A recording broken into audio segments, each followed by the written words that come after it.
నమస్కారం, N99 న్యూస్కి స్వాగతం. హెడ్లైన్ చూద్దాం.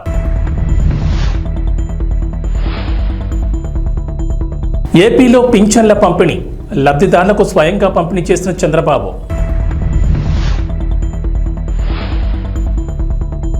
పార్టీ మారడంపై వివరణ ఇచ్చిన జగిత్యాల ఎమ్మెల్యే డాక్టర్ సంజయ్ కుమార్.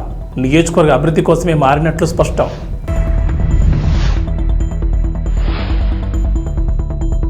కల్కి కలెక్షన్ల ప్రభంజనం, 4 రోజుల్లోనే 500 కోట్ల వసూళ్లు.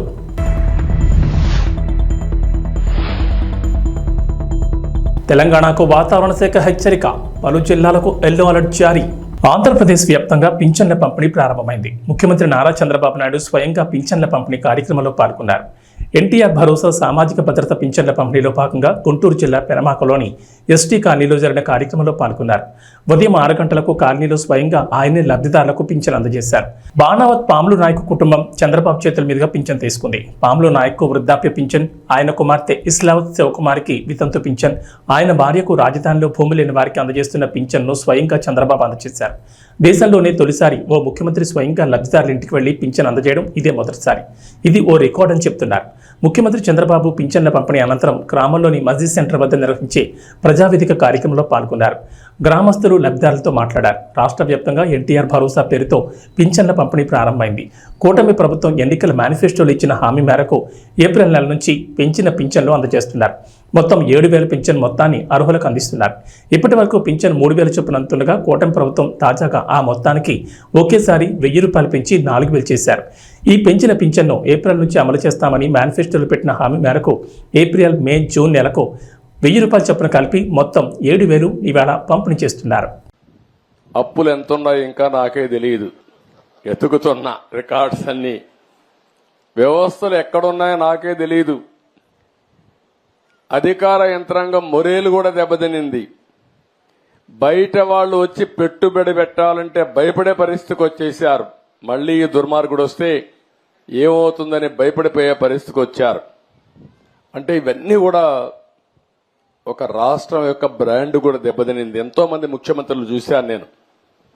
చాలా మంది వచ్చారు, చాలా మంది ఓడిపోయారు, చాలా మంది వెళ్లారు. కానీ ఒక వ్యక్తి ముఖ్యమంత్రిగా పనికి రాడు, అలాంటి వ్యక్తి వచ్చాడని 5 ఏళ్లు నిరూపించిన ఏకైక వ్యక్తి మొన్నటి వరకు నాడు పేరు కూడా నేను చెప్పకూడదు, కానీ అలాంటి వ్యక్తి ఇతను. అంటే ఇప్పుడు నేను నిరూపించాలి ఎలాంటి వ్యక్తులు ముఖ్యమంత్రిగా ఉండాలో, దానికి ఆదర్శంగా నేను నిరూపించాల్సిన బాధ్యత నా పైన ఉంది. ఇప్పుడు ఈ 2 కాంట్రడిక్షన్. మొన్నటి వరకు మీరు చూస్తే పరదాలు కట్టేసేవాళ్ళు, ఎక్కడ పోయినా పరదాలు. ఎక్కడన్నా ఒక మురికి కాలువ ఉంటే మురికి కాలువ కూడా పరదా కట్టేసేవాడు కనపడకుండా. దాస్తే దాగుతుందా? మురికి వాసన రాకుండా ఉంటుందా అని అడుగుతున్నా మిమ్మల్ని. సమస్యలు పరిష్కారం చేయడానికి ప్రభుత్వాలు ఉండాలనే గాని సమస్యల్ని దాచిపెట్టి మనసును చంపుకొని బ్రతకడం, లేకుంటే ఇంకొక విధంగా చేయడం కరెక్ట్ కాదని చెప్పి కూడా నేను మీకు తెలియజేస్తున్నా. తెలంగాణలో రాజకీయాలు రోజు రోజుకు ఆసక్తికరంగా మారిపోతున్నాయి. సీఎం రేవంత్ రెడ్డి మొదలుపెట్టిన ఆపరేషన్ ఆకర్ష్ ఇప్పుడు స్పీడ్ అందుకుంది. అందులో భాగంగానే రోజుకో బీఆర్ఎస్ ఎమ్మెల్యే కాంగ్రెస్ తీర్థం పుచ్చుకుంటున్నారు. మరో 10 మంది ఎమ్మెల్యేలు కూడా కాంగ్రెస్ కండువా కప్పుకునేందుకు సిద్ధంగా ఉన్నట్లు లీకులు ఇస్తున్నారు నేతలు. ఈ క్రమంలోనే ఇటీవల బీఆర్ఎస్ పార్టీకి రాజీనామా చేసి హస్తం గుట్టుకు చేరుకున్న జగిత్యాల ఎమ్మెల్యే డాక్టర్ సంజయ్ కుమార్ తన పార్టీ మార్పు గురించి మరోసారి స్పందించారు. కాంగ్రెస్ లో చేరిన తర్వాత మొదటిసారి స్పందించిన సంజయ్ కుమార్ నియోజకవర్గ అభివృద్ధి కోసమే అధికార పార్టీలో చేరారని వివరించారు. ఈసారి అసలు విషయం బయటపెట్టారు. పార్టీ మార్పు అనంతరం తొలిసారిగా కార్యకర్తలతో సంజయ్ కుమార్ టెలికాన్ఫరెన్స్ నిర్వహించారు. ఈ సందర్భంగా మాట్లాడిన సంజయ్, టీపీసీసీ అధ్యక్షుడు సీఎం రేవంత్ రెడ్డి ఆదేశాలతోనే తాను కాంగ్రెస్ పార్టీలో చేరారని కుండబద్దలు కొట్టేశారు. దీంతో తనతో పాటు కార్యకర్తలు నడవాలని కోరారు. గతంలో కాంగ్రెస్ పార్టీలో గెలిచిన ఎమ్మెల్యేలు అప్పటి అధికార పార్టీ అయిన బీఆర్ఎస్లో చేరి తమ తమ ప్రాంతాలను అభివృద్ధి చేసుకున్నారని, అదే తరహాలో తాను కూడా కాంగ్రెస్ పార్టీలో చేరారని స్పష్టం చేశారు. తాను ఏ పార్టీలో ఉన్నా జగిత్యాల నియోజకవర్గ అభివృద్ధి కృషి చేస్తానని సంజయ్ కుమార్ స్పష్టం చేశారు. ఆంధ్రప్రదేశ్లో పింఛన్ల పంపిణీ కొనసాగుతోంది. సోమవారం ఉదయం 6 గంటల నుంచి రాష్ట్ర వ్యాప్తంగా గ్రామ, వార్డు సచివాలయాల ఉద్యోగులు పింఛన్లను ఇంటింటికి తీసుకెళ్లి అందజేస్తున్నారు. రాష్ట్ర వ్యాప్తంగా మొత్తం 65.18 లక్షల మందికి 4,408 కోట్ల నిధుల్ని ప్రభుత్వం విడుదల చేసింది. ముఖ్యమంత్రి చంద్రబాబు స్వయంగా పింఛన్ల పంపిణీ కార్యక్రమంలో పాల్గొన్నారు. గుంటూరు జిల్లా తాడేపల్లి మండలం పెనుమాకలో ఓ కుటుంబంలో 3 పింఛన్ అందజేశారు. అయితే ఏపీలో పింఛన్లు తీసుకునే వారికి ఓ అనుమానం మొదలైంది. ఒక నెల పింఛన్ తీసుకోకపోయినా రద్దు చేస్తారంటూ సోషల్ మీడియాలో ప్రచారం జరుగుతోంది. సోషల్ మీడియాలో ఓ వీడియో వైరల్ అవుతోంది. దీంతో తెలుగుదేశం పార్టీ స్పందించింది. వైఎస్ఆర్సీపీ సోషల్ మీడియాలో తప్పుడు ప్రచారం చేస్తోందని ఆగ్రహం వ్యక్తం చేసింది. పేదలకు ఒకేసారి 7,000 పెన్షన్ ఇస్తుంటే జగన్ రెడ్డి ఓర్వలేక తన ప్యాలెస్ బుద్ధి బయటపెట్టుకున్నాడు. చంద్రబాబు స్పష్టంగా 3 నెలల పెన్షన్ తీసుకోకపోయినా అన్నీ కలిపి ఒకేసారి ఇస్తామని చెప్తున్నా ఫేక్ ప్రచారం చేస్తున్నాడు. తన హయాంలో పేదలను పీక్కు తింటూ ఒక నెల పెన్షన్ తీసుకోకపోయినా రద్దు చేస్తామంటూ వేసిన డప్పుని నేడు మళ్లీ చూపిస్తూ ప్రజలను తప్పుదోవ పట్టిస్తున్నాడంటూ టీడీపీ ట్వీట్ చేసింది. ఈ నెల 1వ తేదీ 2వ తేదీ పెన్షన్ తీసుకునే వాళ్ళు తీసుకోవాలంటే లేకపోతే వెనక్కి పోతుంటాయో. ఆయన సామాన్య గిరిజన రైతు కుటుంబం నుంచి వచ్చిన వ్యక్తి. జనసేన పార్టీలో సామాన్య కార్యకర్తగా చేరారు. ఆస్తులు లేవు, రేకుల షీట్లో నివాసం ఉంటున్నారు. 2019 ఎన్నికల్లో సామాన్య కార్యకర్తకు ఎమ్మెల్యేగా అవకాశం కల్పించారు అధినేత పవన్ కళ్యాణ్. ఆ ఎన్నికల్లో ఓటమి తప్పలేదు. మళ్లీ 2024లో పొత్తుల్లో భాగంగా ఎమ్మెల్యే టికెట్ రూపంలో అదృష్టం తలుపు తట్టింది. ఎన్నికల్లో పోటీ చేసి వైఎస్ఆర్సీపీ అభ్యర్థిపై ఘన విజయం సాధించి అసెంబ్లీలో అడుగుపెట్టారు. ఎమ్మెల్యేగా గెలిచిన సొంత కారు కూడా లేని పరిస్థితి. ఎంత కాదన్నా నియోజకవర్గానికి చెందిన ప్రజాప్రతినిధి ఎక్కడికి వెళ్లాలన్నా కారు ఖచ్చితంగా అవసరమే. కానీ కారు కొనగలిగే ఆర్థిక స్తోమత లేదు. ఆయన పరిస్థితిని అర్థం చేసుకున్న జన సైనికులు చేయి కలిపారు. ఎమ్మెల్యేలకు తమ తరపున కారును బహుమతిగా అందజేశారు. ఏలూరు జిల్లా పోలవరం నియోజకవర్గ ఎమ్మెల్యే చిర్రి బాలరాజు చిన్నకారు గిరిజన రైతు కుటుంబానికి చెందిన వ్యక్తి. నియోజకవర్గానికి చెందిన సీనియర్ నేత కరాటం రాంబాబు స్ఫూర్తితో రాజకీయాల్లోకి వచ్చారు.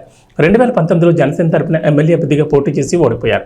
అయినా సరే నియోజకవర్గంలో రెట్టింపు ఉత్సాహంతో ప్రజా సమస్యలపై పోరాటాలు చేశారు. 2024 ఎన్నికల్లో పవన్ కళ్యాణ్ ఎమ్మెల్యే టికెట్ ఇచ్చారు.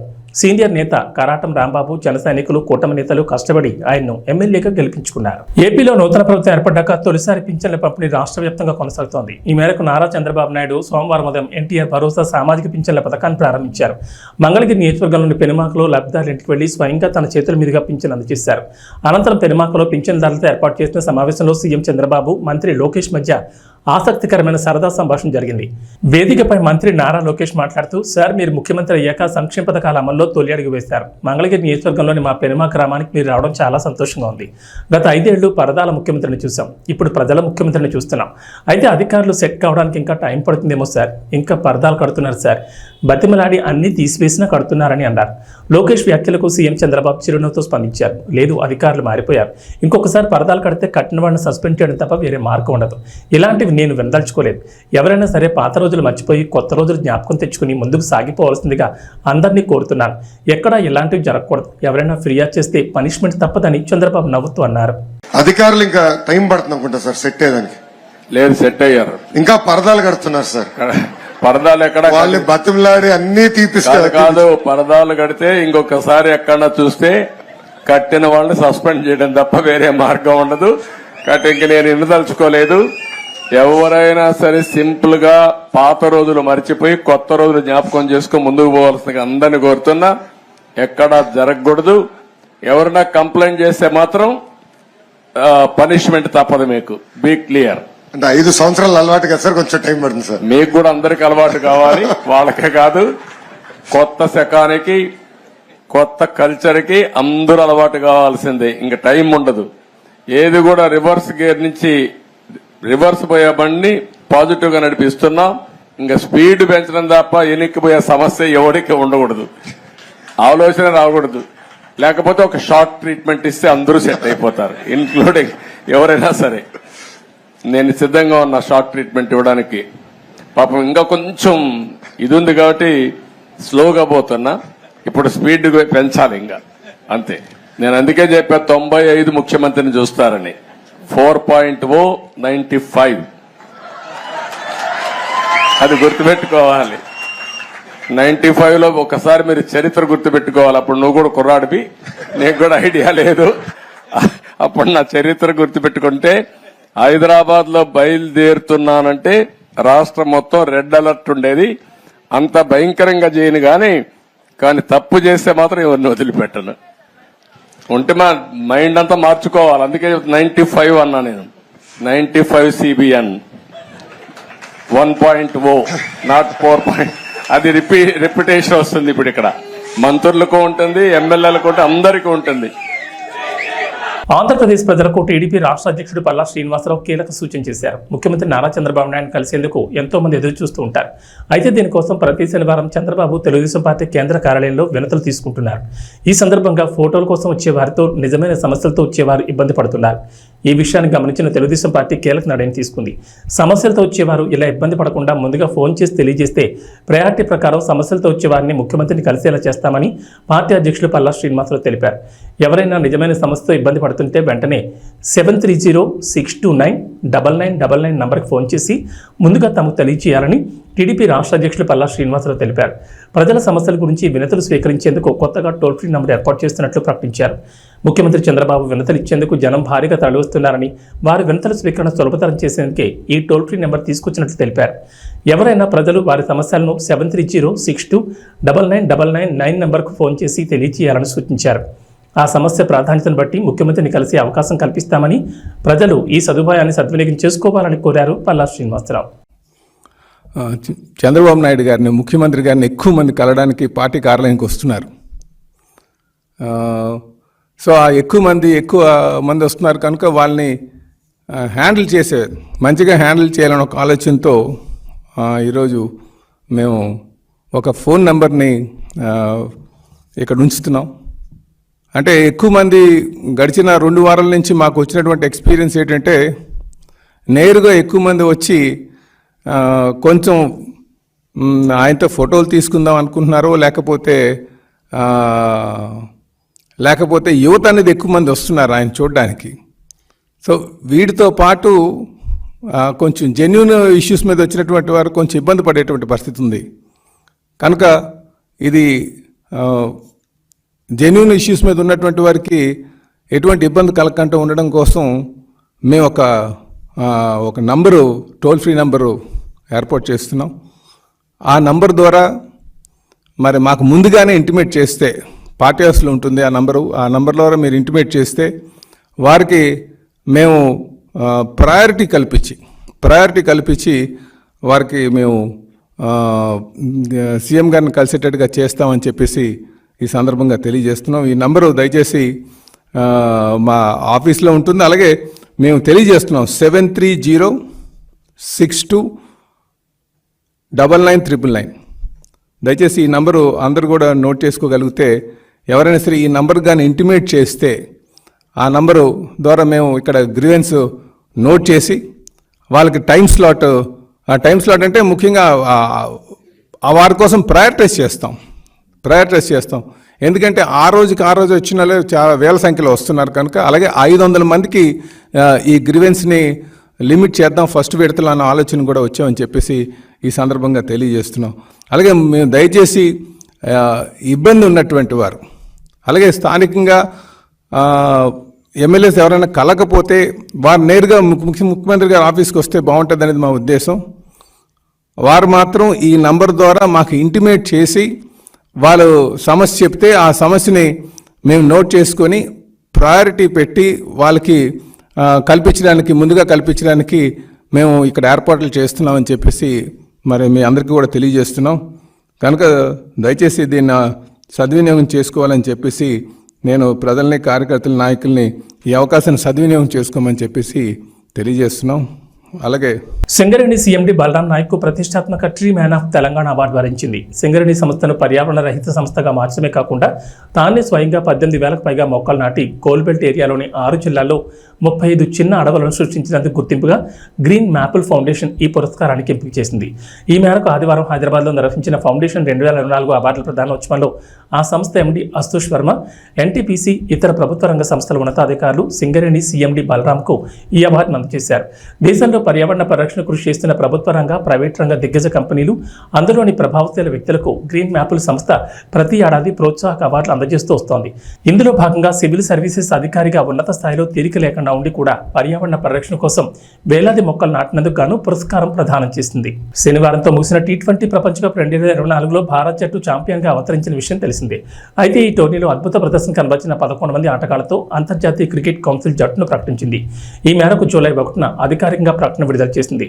ఛాంపియన్ గా నిలిచిన భారత్ జట్టు ప్లేయర్లే ఇందులో మెజార్టీ స్థానాలు సాధించడం గమనార్హం. 11 మందిలో ఏకంగా 6 భారత ప్లేయర్లే ఉన్నారు.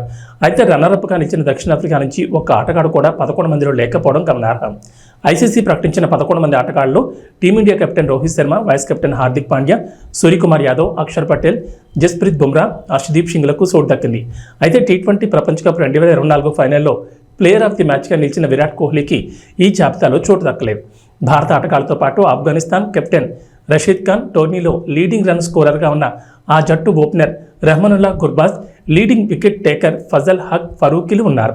ఆస్ట్రేలియా నుంచి ఆల్రౌండర్ మార్కస్ స్టోయినిస్, వెస్టిండీస్ నుంచి నికోలస్ పోరన్కు చోటు దక్కింది. 12వ ప్లేయర్గా దక్షిణాఫ్రికాకు చెందిన అన్రిచ్ నోర్జే ఎంపికయ్యాడు. ప్రభాస్, నాగాశ్విన్ కాంబినేషన్లో జూన్ 27 వచ్చిన కల్కి 2898 AD చిత్రం కలెక్షన్లలో ప్రభంజనం సృష్టిస్తోంది. విడుదలైన 4 రోజుల్లోనే ఈ సినిమా 500 కోట్లకు పైగా వసూళ్లు రాబట్టినట్లు నిర్మాణ సంస్థ వైజయంతి మూవీస్ ట్వీట్ చేసింది. శనివారం వరకు ఈ చిత్రం 415 కోట్లు వసూలు చేసిన సంగతి తెలిసిందే. శని, ఆదివారం వీకెండ్స్ కావడంతో భారీ వసూలు రాబట్టింది. ఈ చిత్రంలో బిగ్ బి, అమితాబ్ బచ్చన్, విశ్వనటుడు కమల్ హాసన్, బాలీవుడ్ నటి దీపికా పదుకోనే వంటి స్టార్లు కీలక పాత్రలో నటించారు. ఇక మూవీకి పాజిటివ్ టాక్ రావడంతో వసూళ్ల పరంగా దూసుకెళ్తోంది. దగ్గరలో పెద్ద చిత్రాలు ఇవి కూడా విడుదలకు సిద్ధంగా లేకపోవడంతో కల్కి కలెక్షన్లు స్టడీగా ఉండే అవకాశం ఉందని సినీ విశ్లేషకులు అభిప్రాయపడుతున్నారు. సైన్స్ ఫిక్షన్గా తెరకెక్కిన ఈ సినిమా అభిమానులను ఉర్రతో లభిస్తోంది. ఇప్పటికే వివిధ రంగాలకు చెందిన ప్రముఖులు మూవీని చూసి ప్రశంసలు కురిపించారు. భారత సినిమా స్థాయిని పెంచే చిత్రాన్ని దర్శకుడు నాగాశ్విన్ అందించాడంటూ పొగడ్తలతో ముంచెత్తారు. తెలంగాణలో వర్షాలు కొనసాగుతున్నాయి. బంగాళాఖాతంలో అల్పపీడనం కొనసాగుతోంది. ఇటు ఉత్తర ఒడిశా, పశ్చిమ బెంగాల్ తీరాలకు ఆనుకుని ఉపరితల ఆవర్తనం నైరుతి దిశగా కొనసాగుతోంది. ఈ అల్పపీడనం ఉపరితల ఆవర్తనం ప్రభావంతో వర్షాలు కురుస్తాయని అంచనా వేస్తోంది వాతావరణ శాఖ. కొన్ని జిల్లాల్లో భారీ వర్షాలు కురిసే అవకాశం ఉందని తెలిపింది. రాష్ట్రంలో మరో 3 రోజులు బలమైన ఈదురుగాలులు, ఓ మోస్తరు వర్షాలు కురుస్తాయని వాతావరణ శాఖ తెలిపింది. ఇవాళ నల్గొండ, సూర్యాపేట, ఖమ్మం, భద్రాద్రి కొత్తగూడెం, పెద్దపల్లి, జగిత్యాల, మహబూబాబాద్, కరీంనగర్, భూపాలపల్లి, ములుగు, ఆదిలాబాద్, కొమరం భీం, ఆసిఫాబాద్, నిర్మల్, మంచిర్యాల జిల్లాలకు వాతావరణ శాఖ ఎల్లో అలర్ట్ జారీ చేసింది. రాష్ట్రంలో అత్యధికంగా వికారాబాద్ జిల్లా తాండూరులో 5.1 సెంటీమీటర్లు, నిజామాబాద్ జిల్లా పోతంగల్లో 4.8 సెంటీమీటర్లు, నిర్మల్ జిల్లా లోకేశ్వరం మండలం అబ్దుల్లాపూర్లో 4.8, బాసర 4.3, నిజామాబాద్ జిల్లా బోధన్ మండలం కల్దుర్తిలో 3.9 సెంటీమీటర్ల వర్షపాతం నమోదైంది. ఆదివారం జోగులాంబ, గద్వాల, వనపర్తి, వికారాబాద్, భద్రాద్రి కొత్తగూడెం, హైదరాబాద్, రంగారెడ్డి జిల్లాల్లోనూ పలు ప్రాంతాల్లో వర్షాలు పడ్డాయి. ఇవి బులెటిన్ విశేషాలు. నమస్కారం.